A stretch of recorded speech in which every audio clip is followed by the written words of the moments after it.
मंडळींना आजचा आमचा प्रवास आहे क्लुझर गाडीमधून आणि आता फायनली आम्ही पोहोचलेलो आहे अमृतेश्वर मंदिराजवळ. तर चला आता एंट्री गेटमधून एंट्री करायची आहे. अमृतेश्वर देवस्थान आहे रतनवाडी. तर इथूनच उंच असा वरती रतनगड देखील आहे मंडळींनो. आणि ह्या हरिश्चंद्रगडाची पर्वतरांगा दिसतात आहे आपल्याला सगळ्या.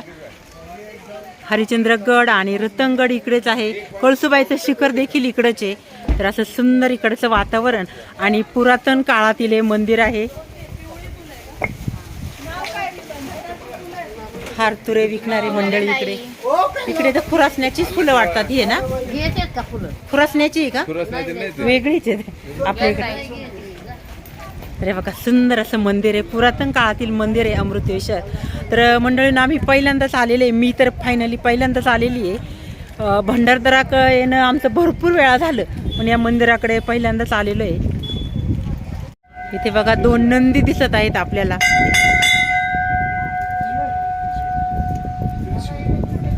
सुंदर असं कोरीव काम. वेगवेगळ्या देवी देवतांच्या मूर्तींची इथे शिल्प दिसत आहेत आपल्याला. सुंदर असं खांब.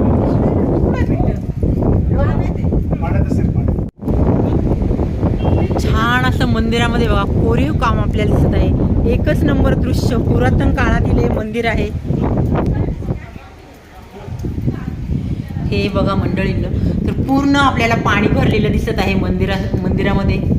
सगळं जलाशय आणि कमंडलूतून देखील पाणी टपकत आहे आपल्या पिंडीवरती. तर पाण्यामध्ये आतमध्ये दिसतंय की नाही एवढं व्यवस्थित. तर छान असं या अमृतेश्वर मंदिराचं मंडळीनं दर्शन झालं. आणि साईडचाही मंदिराचा नजारा मी तुम्हाला दाखवते.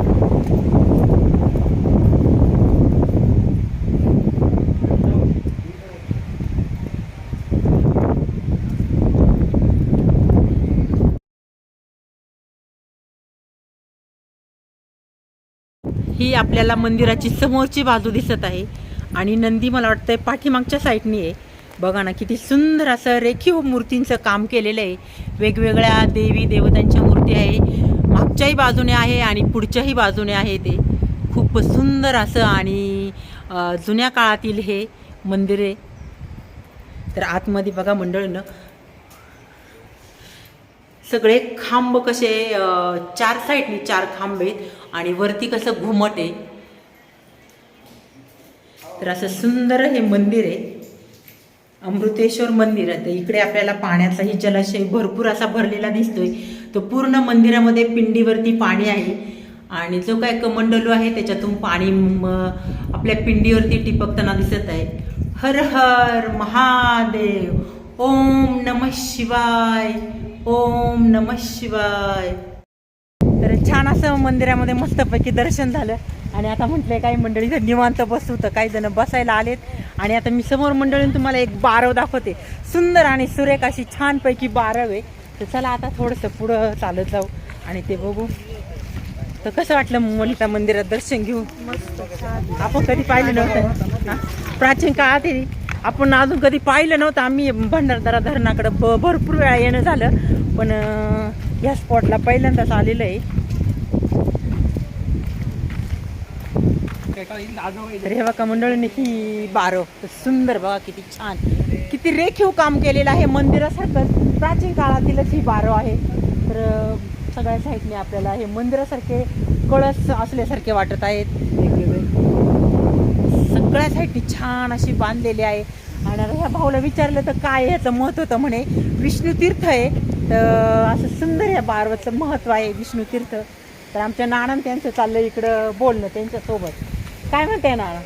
काय नाही आपल्या इकडे इथली माणसं कामाला आली, तेच विचारणं चाललंय ना. कांदे काढायला भंडारदऱ्याकडचे रतनवाडीची.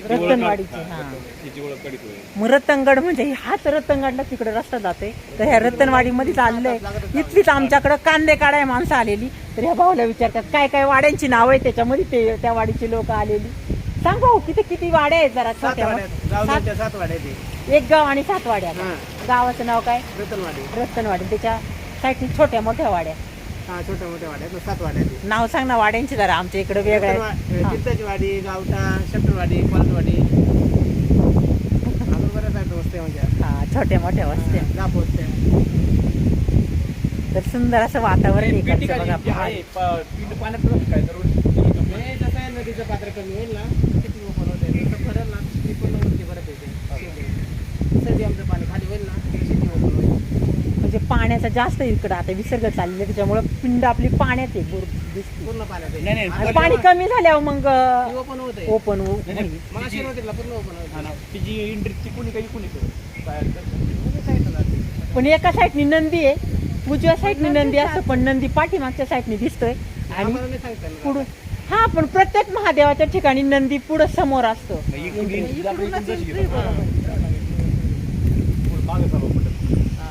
तर बाय मंडळीनं खूप सुंदर असं दर्शन झालं आणि छान तुम्हाला बारव देखील दाखवतो.